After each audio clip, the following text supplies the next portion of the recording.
الحمد لله رب العالمين والصلاة والسلام على حبيبه محمد وآله وصحبه أجمعين. أما بعد فأعوذ بالله من الشيطان الرجيم. بسم الله الرحمن الرحيم.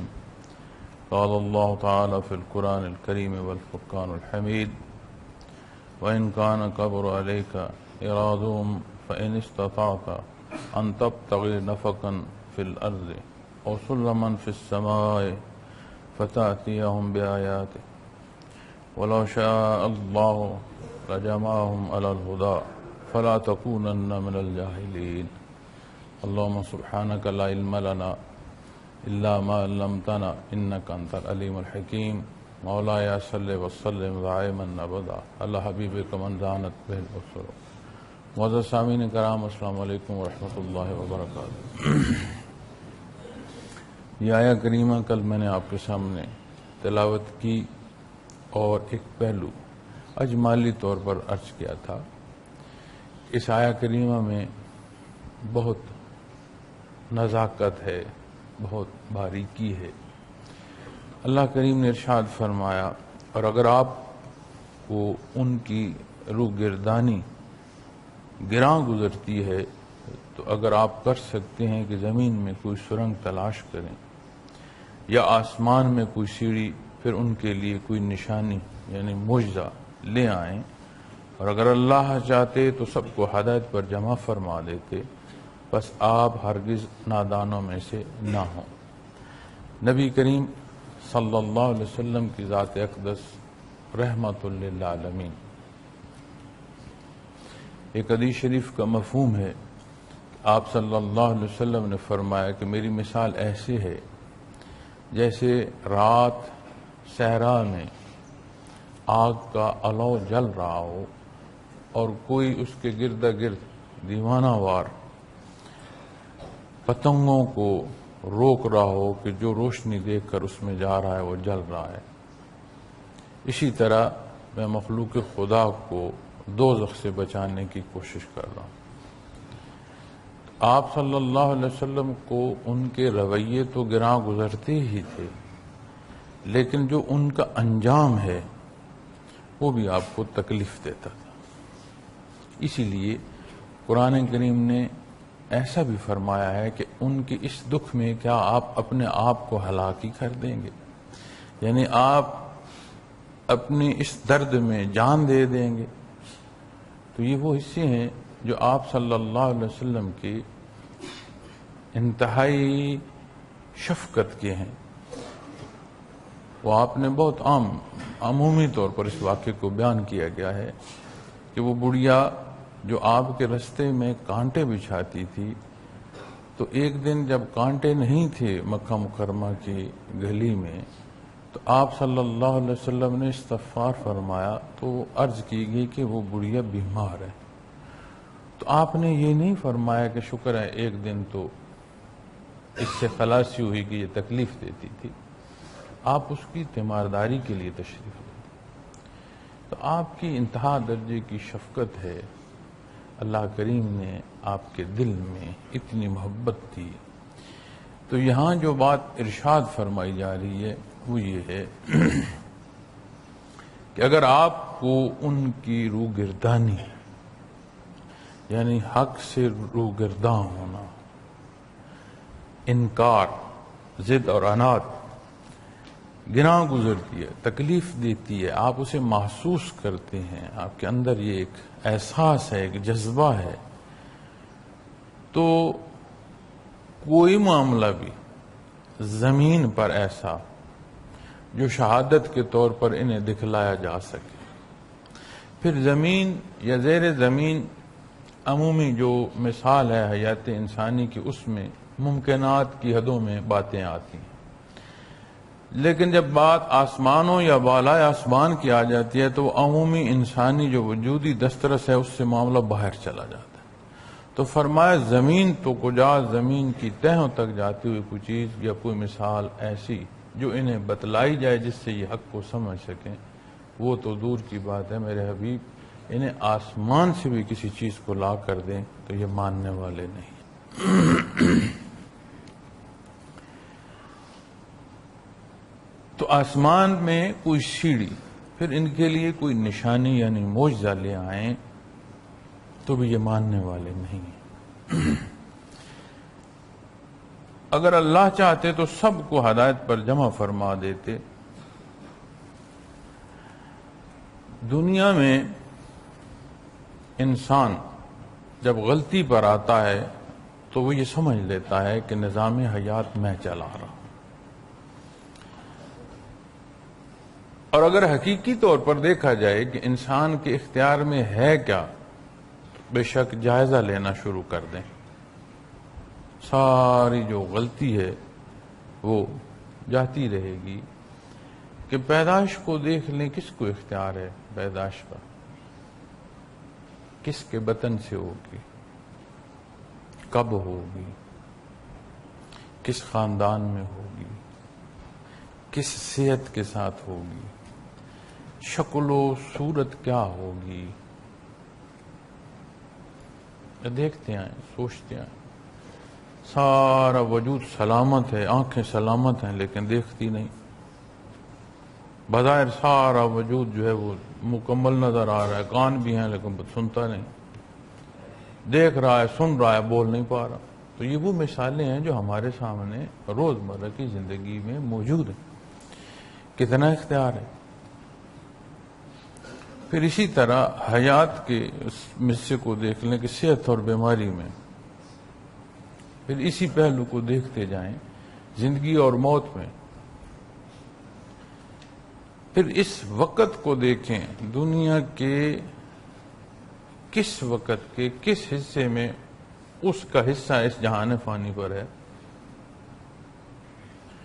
تو آرام سے، تحمل سے سوچیں اور دیکھیں تو سمجھ آ جاتی ہے کہ یہ میرا اختیار یہاں کچھ نہیں ہے۔ تو جب اختیار کی بات آتی ہے تو قرآن کریم فرماتا ہے کہ، بلکہ یہ آیہ کریمہ میں ابھی دیکھ رہا تھا، ہمارے قاری صاحب تلاوت فرما رہے تھے، تو اس میں اسی موقع کی مناسبت سے یہ حصہ تھا، تو میں نے کہا میں آپ کو یہ بھی پیش کرتا ہوں کہ الم نجعل لہ عینین، بھلا ہم نے اس کو دو آنکھیں نہیں دی، دیکھ نہیں رہا اس کے گرد و پیش کیا ہو رہا ہے۔ یہ جو مثال ابھی میں آپ سے عرض کر رہا ہوں، اسی میں سے وہ زندگی بسر کر کے نہیں گزر رہا، تو وہ دیکھ نہیں رہا کہ یہ کوئی میرا نظام نہیں ہے، قدرت کاملہ ہے، جامع نظام حیات ہے، نہ صرف میرا، میرے گرد و پیش عالم خلق کا یہ نظام ہستی چل رہا ہے۔ وَلِسَانًا شَفَتَيْن، اور زبان اور دو ہونٹ نہیں دیے،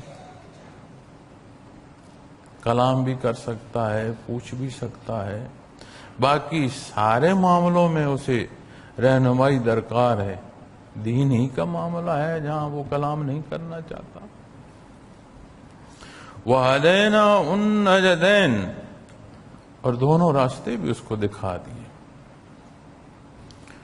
وجودی وہ اوصاف جو ضرورت ہیں، تفکر تک کی کیفیات، اللہ کریم نے ہر ایک کو عطا فرمائی، حق و باطل بیان فرما دیا گیا۔ اب اگر آپ غور فرمائیں معزز سامعین کرام، دنیا کے اختیار کو دیکھیں تو جس حصے کو اللہ کریم نے جس طرح پیدا فرمایا اس پر وہ پابند ہے۔ کوئی ہے جو یہ کہے کہ میں اپنے کھانے میں اوپر والا جبڑا ہلاؤں گا، نیچے والا نہیں ہلاؤں گا؟ یہ الگ بات ہے کہ اس نے مگرمچھ کا اوپر والا جو ہے جبڑا اس کو ہلانا دکھا دیا، وہ پابند نہیں ہے، وہ چاہے تو اوپر والا جبڑا ہلے۔ تمہیں جہاں پیدا کیا گیا ہے، جو کچھ تجھے عطا کیا گیا ہے، تو اس پر پابند۔ رب کائنات پابند نہیں ہے۔ تو جب یہ سارا کچھ میسر ہے اور یہ حق موجود ہے، تو ایسا نہیں ہے کہ بندہ دو ٹانگوں پر چل رہا ہے، وہ ایک ٹانگ اٹھا لے کے دوسری بھی اٹھا لو، دوسری نہیں اٹھا سکے، وہاں اس کی حد ختم ہو جائے۔ انہیں دیکھتی آنکھوں کو کہے کہ میں آنکھ بند کر رہا ہوں لیکن میں دیکھ رہا ہوں، نہیں دیکھ رہا ہوں۔ تو جب آپ اختیار کو دیکھیں گے تو ایک اختیار اللہ کریم نے ہر ایک کو دیا ہے، وہ ہے حق و باطل کی پہچان، اما شاکرا اما کفورا۔ پہلو شکر گزاری کا اختیار کرتا ہے یا انکار کا، یہ اختیار اللہ کریم نے ہر ایک کو دیا ہے۔ اب یہاں جب آپ دیکھ رہے ہیں اس آیہ کریمہ میں ارشاد فرمایا جا رہا ہے، تو اس اختیار کو جن کو بیان کیا، جن سے متعلق بیان کیا جا رہا ہے، انہوں نے اپنا اختیار استعمال کر لیا، وہ حق کے مقابل آ گئے۔ اللہ کریم نے نبی کریم صلی اللہ علیہ وسلم کو یہ ارشاد فرمایا، اے میرے حبیب آپ رنج نہ فرمائیں ان کے لیے، یہ لا علاج ہو چکے ہیں، کلا بل ران علی قلوب، یہ ان کا علاج اب نہیں ہے، انہوں نے فیصلہ اپنے لیے خود اختیار کر لیا ہے رستہ۔ تو کوئی معجزہ یعنی خرق عادت امور کا ظہور پذیر ہونا، جیسے حضرت موسیٰ علیہ السلام نے اپنا عصا زمین پر پھینکا، عصا بن گیا۔ تو کسی عصا کو پھینکو تو عصا بن جائے گا؟ نہیں بنے گا۔ کسی اژدہا کو پکڑ کر اٹھاؤ تو کیا وہ عصا بن جائے گا؟ یہ قانون فطرت ہے، اس کے مطابق چیزیں چل رہی ہیں۔ لیکن جب یہ حصے اس طرح کے خرق عادت امور کا ظہور پذیر ہونا جب انبیاء کی طرف جاتا ہے اور انہیں یہ عطا ہوتا ہے تو اسے معجزہ کہتے ہیں۔ اور اسی پہلو میں جب بات اولیاء اللہ کی آتی ہے تو ان کے ہاتھوں اگر کوئی ایسا امر پیش آ جائے اسے کرامت کہتے ہیں۔ ایک معاملہ اور بھی آپ نے دیکھا ہوگا، جب میں نے بات کی حضرت موسیٰ علیہ السلام کے عصا کی، تو وہ فرعون کے دربار میں اور جادوگر آ کر آپ کے مقابل کھڑے ہوئے تھے، اور انہوں نے بڑے موٹے موٹے رسے اور موٹی موٹی لکڑیاں پھینک کر اژدہا اور سانپ بنائے تھے۔ اس شعبدے کو استدراج کہتے ہیں۔ کوئی وہ عمل جو قانون فطرت کے مطابق نظر نہ آئے، حقیقت نہیں وہ بدل سکتے، حال نہیں بدل سکتے، آنکھوں کو متخیل کر سکتے ہیں، چیز کی حقیقت نہیں بدل سکتے۔ اب اسی جگہ کی مثال سے آپ دیکھیں، قرآن کریم وہ پورا واقعہ بیان فرماتا ہے کہ جب جادوگروں نے حضرت موسیٰ علیہ السلام کو عرض کیا کہ آپ پہل کریں گے یا ہم پہل کریں، تو آپ نے فرمایا تم ہی پہل کر لو۔ تو انہوں نے اپنے جو کچھ سامان لایا تھا میدان میں پھینکا، جادو کیا۔ قرآن کریم اس موقع کو فرماتا ہے آنکھوں کو متخیل کیا، تھے وجود موقع پر وہ لکڑ کی لکڑ تھی، رسی کی رسی تھی، دیکھنے والے کو وہ اژدہا لگ رہے تھے، حیت نہیں بدلی، دیکھنے میں نقص آیا۔ تو خرق عادت امور کا سرزد ہونا، خرق عادت امور کا انجام پذیر ہونا، لغت استدراج کا معنی اس کا یہ لکھتی ہے، لیکن جو حقیقی طور پر ایک شعبدہ ہے اس کا معنی وہ کرامت کے مقابل کیسا ہو سکتا ہے؟ کیونکہ کرامت کے معنوں کو بھی جا کر اگر آپ دیکھیں گے لغت میں تو وہ بھی اسی طرح کا ملے گا۔ ایک شعبدہ ہے، ایک حقیقت ہے۔ حقیقت کیسے؟ چونکہ جادوگر تو جادوگر تھے نہیں، پھر بادشاہ اس وقت کا بہت طاقتور بادشاہ، دنیا میں موجود حکومتوں میں سب سے تکڑی حکومت، ایک رات کے بلاوے پر لاکھوں سے تجاوز کر گیا، ہزاروں سے تجاوز کر گیا، لاکھوں میں داخل ہوگا اس کا لشکر جو بنی اسرائیل کے پیچھے اس نے غرق کرایا۔ تو کتنا نظام تھا اس کا، اس کے بلانے پر کوئی عام جادوگر تو نہیں آئے ہوں، تو ملک کے طول و عرض سے مانے ہوئے جو جادوگر تھے وہ آئے۔ جب حضرت موسیٰ علیہ السلام نے اپنا عصا ڈالا، اس وقت وہ کیوں ایمان لے آئے؟ وہ جانتے تھے حیت نہیں بدل سکتی، دھوکہ دیا جا سکتا ہے، لیکن جو عصا حضرت موسیٰ علیہ السلام نے ڈالا ہے وہ دیکھنے میں عصا لگ رہا ہے، لیکن حقیقت میں عصا اس لیے کہ جو کچھ پڑا ہے وہ اس کو نگل گیا اور اس کا وجود ختم ہو گیا۔ جب انہوں نے اسے اٹھایا تو واپس عصا کا عصا ہے، وہ وجود کہاں گئے جو اس میں میدان میں تھے؟ انہیں سمجھ آئی یہ نظر بندی نہیں ہے، یہ حقیقت ہے، اور یہ حقیقت ہمارے اختیار سے باہر کا کام ہے، یہ بندے کا کام نہیں ہے۔ اس شعبے کے لوگ تھے نا جی۔ تو جب انہیں یہ سمجھ آئی تو انہوں نے کلمہ پڑھا۔ تو یہاں اللہ کریم جو ارشاد فرما رہے ہیں کہ اے میرے حبیب، دنیا یا اس زمین کی تہوں میں کچھ ہے ایسی جو انہیں دکھا دی جائے، وہ تو وہ ہے، آسمان سے بھی کوئی چیز اتار کر دے دی جائے یہ ماننے والے نہیں ہیں۔ کیوں؟ جو اختیار اللہ نے انہیں دیا ہے اس اختیار کو انہوں نے استعمال کر لیا ہے، یہ مقابلہ آ گئی۔ اب جب آپ اس موضوع کو دیکھتے ہوئے آتے ہیں معزز سامعین کرام، تو ایک پہلو اور بھی ہے۔ جب معجزے کا اظہار ہوا ہے، پھر اس کا انکار کرنے والا پھر بچا نہیں ہے۔ معجزہ اور اس کے تحت کرامت، جو کہ امتی کو بطور توارث کرامت نصیب ہوتی ہے، نبی کے وارث کے حقیقی وراثت کی نشانی بھی ہے۔ جب بھی معجزہ کی بات کریں گے، کسی موقع کی بات کریں گے، اسی کے تحت کرامت کی بات کریں گے، یہ اسلام کی سربلندی کے لیے ہوا ہے، حق کے ظاہر فرمانے کے لیے ہوا ہے، حق پر چلنے والے اور حق کی متلاشی کے لیے تقویت کا سبب بنا ہے۔ اور جب حق کی بات آئے گی تو بات دارالعمل کی نہیں، اخروی حیات کی چلی جائے گی۔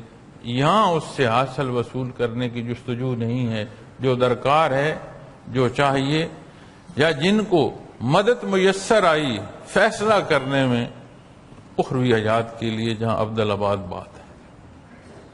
اور یہ جو حصہ استدراج کا ہے، صاحب استدراج یا اس استدراج پر سمجھ کر چلنے والے، سب کا رخ دنیا کی طرف ہوگا، ان کا محاصل دنیا ہوگا۔ اس میں انا بھی ہو سکتی ہے، اس میں روپے پیسے کا لالچ بھی ہو سکتا ہے، ضروریات دنیا کی تکمیل جس دھوکے میں بھی بندہ پڑ سکتا ہے، لیکن وہ اخروی حیات کو نہیں جائیں گے۔ پھر معجزہ اور اس کا انکار بالکل مور ثبت کر دیتا ہے۔ ابو جہل نے نبی کریم صلی اللہ علیہ وسلم سے اعتراضی گفتگو تو ہر وقت کرتا رہتا تھا، تو ایک موقع پر اس نے یہ بحث بھی کی، کیونکہ ان کے پاس بھی آپ صلی اللہ علیہ وسلم کے بچپن سے لے کر واقعات آج ہم سن رہے ہیں، تو جس زمانے میں واقع ہو رہے ہیں وہ نہیں سن رہے تھے، انہیں نہیں پہنچے کہ آپ صلی اللہ علیہ وسلم اعلان نبوت سے بہت عرصہ پہلا سفر شام کو جا رہے ہیں اور بادل سایہ کیے جا رہا ہے، آج ہمیں سنائی دے رہا ہے، ہم تک پہنچ رہے ہیں، تو وہاں نہیں پہنچا ہو۔ ہمیں آج بتایا جا رہا ہے کہ آپ چلتے بہت آرام سے تھے، لیکن زمین سکڑتی تھی، ساتھ دوڑ کر پہنچنا پڑتا تھا۔ آج ہمیں بتایا جا رہا ہے تو جو وہاں ساتھ چل رہے تھے یا چلتا دیکھ رہے تھے انہیں نظر نہیں آ رہا تھا۔ ضد اور عناد تھی جو مقابل کھڑا کی ہوئی تھی، تکبر تھا، تو اس نے ایک بحث کرتے ہوئے آپ صلی اللہ علیہ وسلم سے یہ بات کی کہ یہ جو انسانی دسترس ہے یہ دنیا پر تو سمجھ آتی ہے، کوئی جادو کر لیا جائے، کوئی نظر بندی کر لی جائے، آسمانوں پر یہ نہیں ہو سکتی۔ تو کو مجھے ایسی بات بتلائیں۔ تو چاند کو آپ صلی اللہ علیہ وسلم نے اشارہ فرمایا، وہ دو ٹکڑے ہو گیا۔ اب اس نے شرط رکھی، اللہ کریم نے نبی کریم صلی اللہ علیہ وسلم کے اشارے سے چاند کے دو ٹکڑے فرما دیے، معجزے کا ظہور ہو گیا۔ اس نے کہا آپ کا جادو تو آسمانوں پر بھی چل رہا ہے، ایسی نظر بندی کی ہے کہ جادو کے اثرات آسمانوں پر بھی پہنچ گئے۔ فرعون غرق ہوتے ہوئے آواز بلند کر رہا تھا کہ میں موسیٰ و ہارون کے خدا کو ویسا مانتا ہوں جیسے وہ کہتے ہیں، صرف مانتا نہیں، ایسے مانتا ہوں جس ماننے کو وہ کہتے ہیں۔ لیکن فرصت ختم ہوگی، قرآن کریم فرماتا اب مانتے ہو؟ جب اختیار تھا تب تکبر کرتے تھے۔ جب اس بدبخت کی موت آئی اور آخری لمحہ آیا تو اس نے میدان بدر میں آخری موت کے وقت کہا کہ میری گردن ذرا نیچے سے کاٹنا۔ جب سمجھا نا کہ اب اور کوئی حل نہیں، مارا تو جاؤں گا تو گردن تو کٹ جائے گی، تو اس نے کہا ذرا نیچے سے کاٹنا، گردنوں میں سروں میں میرا سر پڑا ہو تو نظر آئے کہ سردار کا سر ہے۔ جب تک برزخ میں پہنچ نہیں چکا اسی انا پر اکڑا رہا۔ اس لیے نبی کریم صلی اللہ علیہ وسلم نے فرمایا نا کہ میرے وقت کا فرعون موسیٰ کے فرعون سے زیادہ بدبخت ہے، زیادہ بڑا ہے۔ وہ مرتے وقت مان رہا تھا یہ دنیا سے روانگی ہو گئی اسی میں، اور نیچے سے سر کاٹنا، گردن ذرا بڑی ہو تاکہ سروں میں سر نظر آئے سردار کا۔ کیا ہوا؟ اس نے سوال کیا، معجزے کا ظہور ہوا، اس نے انکار کیا، مور ڈالی۔ حضرت صالح علیہ السلام سے قوم نے فرمایا کوئی ایسی بات بتائیں جو عمومی نہ ہو۔ اللہ کریم نے آپ کو ایسا معجزہ عطا فرمایا کہ چٹان پتھر سے زندہ سلامت اونٹنی نکل آئی۔ اب اس قوم نے سوال کیا، اعتراض کیا، اللہ نے آپ کو معجزہ عطا فرمایا۔ آگے پورے قرآن کریم میں آپ دیکھیں جب اس واقعے کو بیان کیا جاتا کیا ہوا۔ اب اس اونٹنی کی باری کو اس باری سے تنگی پر، اور انہوں نے انہیں فرمایا تھا کہ خبردار اسے کوئی نقصان نہ پہنچانا، تم پر بڑا سخت عذاب آ جائے گا۔ تو انہوں نے اسے ہلاک کر دیا، اس کی پونچھیں کاٹ دی، اس کی ٹانگیں کاٹ دی، پٹھے کاٹ دی کہ یہ ہماری باری میں کدھر آ گئی۔ آپ نے فرمایا انتظار کرو، 3 دن ہے تمہارے پاس۔ پوری قوم جو ہے عذاب الہی میں اس طرح مبتلا ہوگی کہ اس کی مثال رہتی دنیا تک بیان ہو رہی ہے۔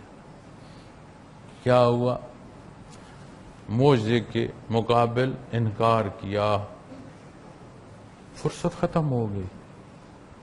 یہاں جو ارشاد فرمایا جا رہا ہے یہ فرمایا جا رہا ہے اے میرے حبیب، آپ کا گراں گزرنا ان کے حالات کو دیکھ کر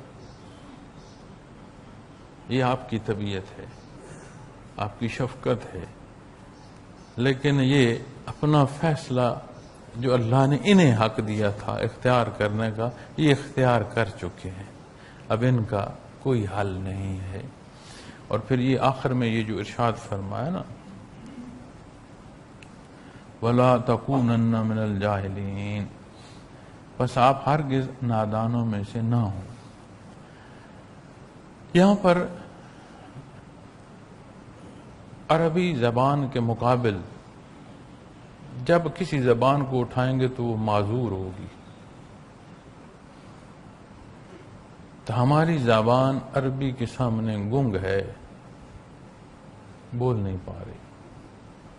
تو بعض تراجم میں جاہلین کا ترجمہ بھی یہی لکھ دیا گیا ہے کہ آپ جاہلوں میں سے نہ ہو جائیے گا۔ نبی کریم صلی اللہ علیہ وسلم کی جو شان ہے، جو حد ادب ہے، ہماری زبان اس کو ملحوظ خاطر نہیں رکھ پا رہی، اس کی وسعت ہی نہیں ہے۔ تو حضرت جی رحمۃ اللہ تعالی علیہ یہاں تفسیر میں بیان فرماتے ہیں کہ یہ لفظ تو ترجمہ نہیں کر سکتا، مفہوم اگر بیان کیا جائے تو ترجمے کی کوئی صورت سمجھ آتی ہے کہ یہ وہ معاملہ ہے میرے حبیب جو آپ کے شایان شان نہیں۔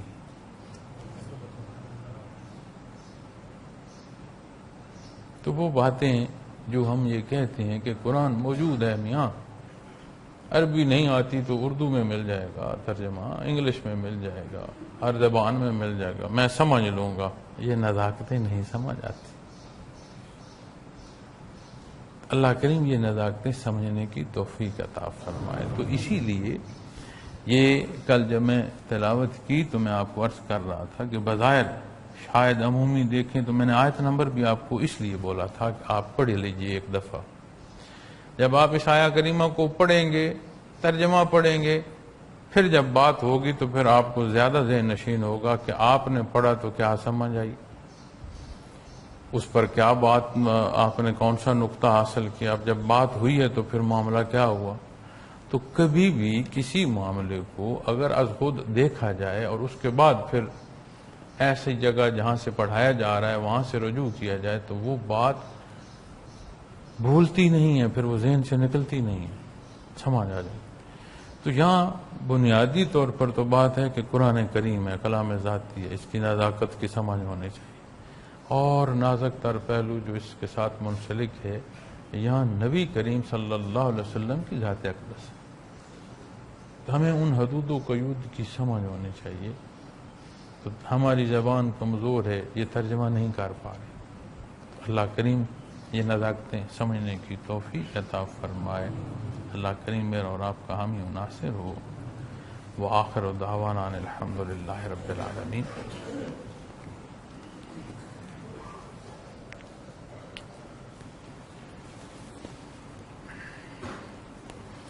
الحمدللہ رب العالمین والصلاة والسلام علی حبیبہ محمد وآلہ وصحبہ اجمعین۔ اللہم صلی علی محمد النبی وآلہ وصحبہ وبارک وسلم۔ ربنا ظلمنا وترحمنا لنكونن من الخاسرين۔ اللهم صل على محمد النبي وعليه وصحبه وسلم، وصلى الله تعالى على خير خلقه وآله وصحبه